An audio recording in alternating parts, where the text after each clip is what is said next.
Hi everybody! Hope everyone's doing well.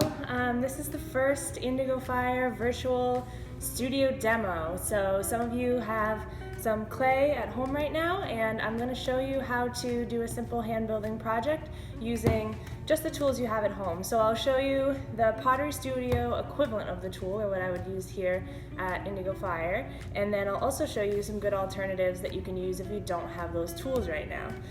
The first thing that I'll show you how to do is to roll out a slab at home.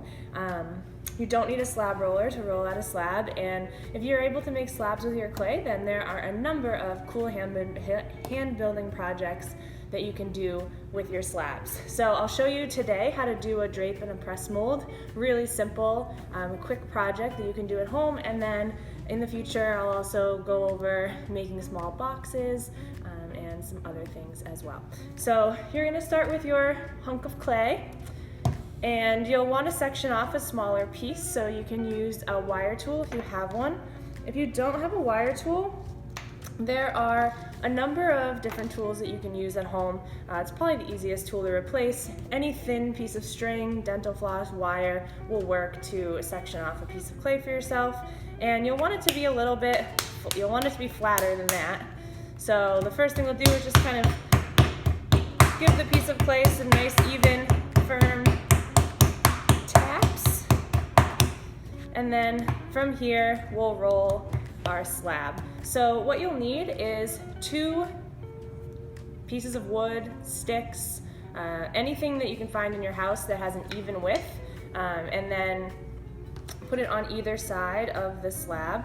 If you don't have 2 even pieces of wood, I kind of had to scavenger hunt around my house. Anything that is even will work. If you can't find something that's nice and even, then just you can use your rolling pin to roll it out without the sticks, and it won't be perfect, but it'll serve its purpose. You can also, if you have a rolling pin, use a rolling pin for this, but an alternative is to use any sort of bottle, so wine bottle, olive oil bottle, anything you have lying around the house will work as well. But you'll take your rolling pin and just gradually, you don't want to force the clay too quickly, start to roll out the slab. And the slab's always going to get longer as you roll it, so if you want it to start to be wide or if you want it to be round, roll it a little bit, rotate it, and then do a little bit more rolling.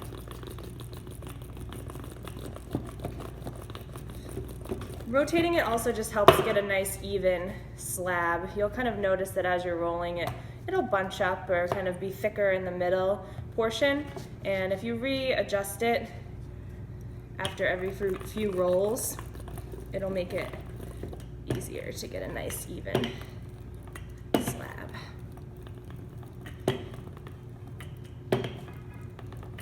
All right, that looks pretty good.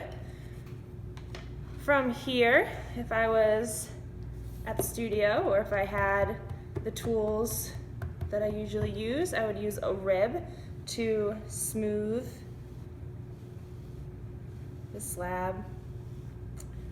If you're using a piece of cloth or newspaper or anything to make your slab so it doesn't stick to the table, oh, that's actually a really good tip. If you roll straight on your kitchen table or counter, the slab will likely stick to the surface, so try to find a piece of cloth or newspaper or something that will help your slab not stick. And then smooth it out with your rib. Another thing that you can use is an old credit card or an old gift card.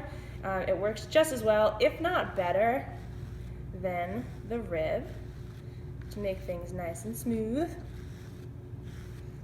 And then you'll kind of want to decide what shape you're making. So drape molds are cool because you don't have to make a perfect circle like you would on the wheel. You could make a dish that's shaped like a leaf or a flower or just some sort of asymmetrical blob, which is what I'm going to go with.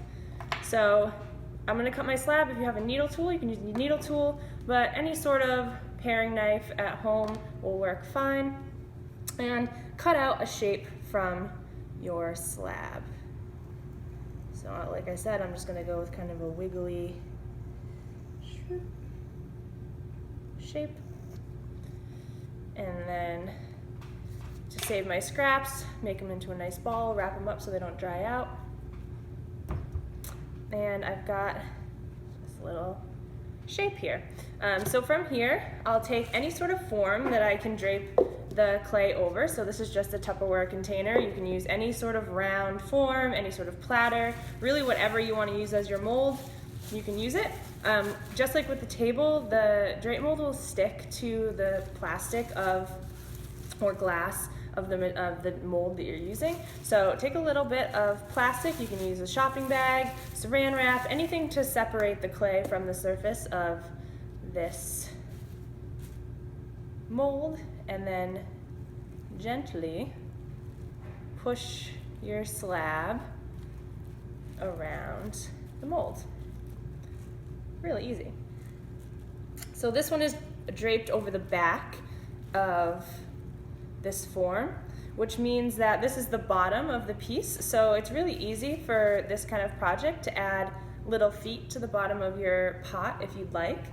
You can take a little bit of your clay, section off 3 or 4 little feet, and then shape them however you want.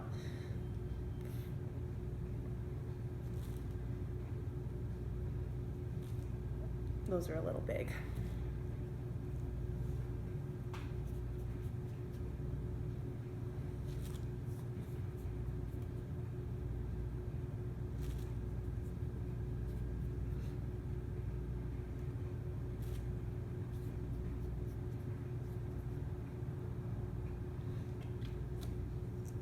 I'll take my needle tool or my knife, do a little bit of cross hatching where I want to attach the feet.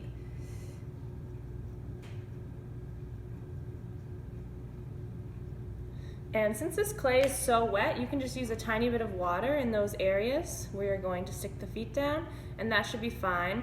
If you're attaching them later to leather hard clay and you need or want to use slip is super easy to make. It's just really watery clay. You can take little bits of clay, let them dry in a small dish, and add a tiny bit of water and let it break back down, and then you have some slip.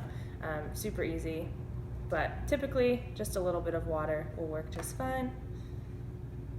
Attach my feet. Don't press them down too much yet. We're going to even them out. But you do want to make sure they are nice and stuck, so give them a little wiggle.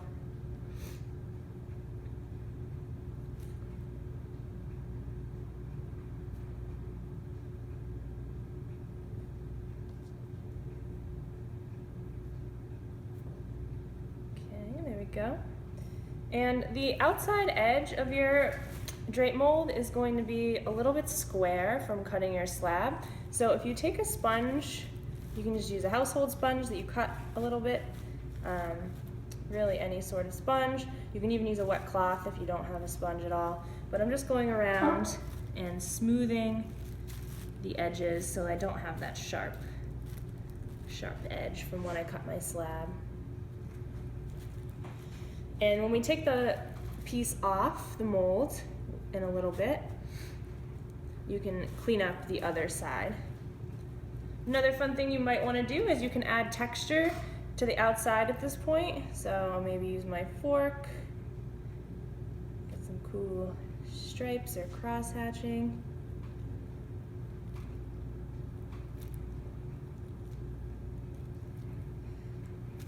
This is your chance to get creative, whatever you find in your house. All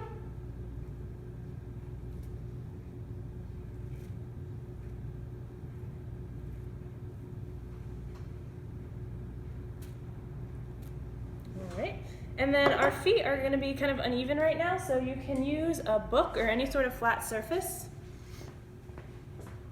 Down a tiny bit so that your feet have a nice even surface, so that once you take your piece off the mold, it will sit flat. All right, and that's that. So we'll let that firm up for a while, keep an eye on it. Once it's leather hard and it's holding its shape, you can take it off the mold and then peel the plastic away. So I'll show you that in a little bit.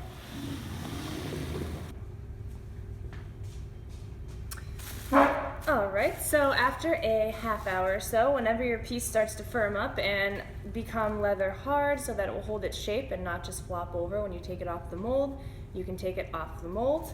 You don't want to let it dry completely on the mold because the clay, as it starts to shrink, will become smaller than the mold itself and will likely crack. So you want to make sure you take your piece off the mold before that starts to happen.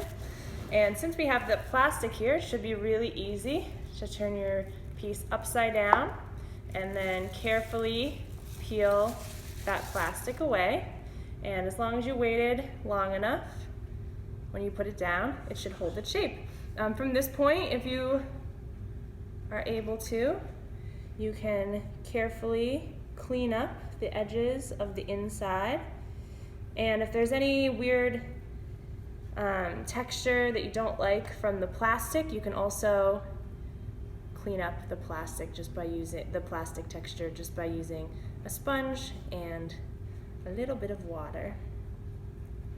If you're feeling creative, you can hand build or sculpt a little bird or flower or house or monster or dragon or whatever you want and put it on the side of the bowl for a little something extra. Another cute thing you can do is sculpt a little spoon and put it in there for dips or things like that.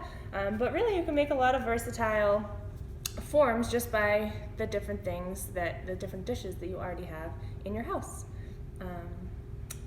I hope this was enjoyable and informative, and best of luck. See you all later.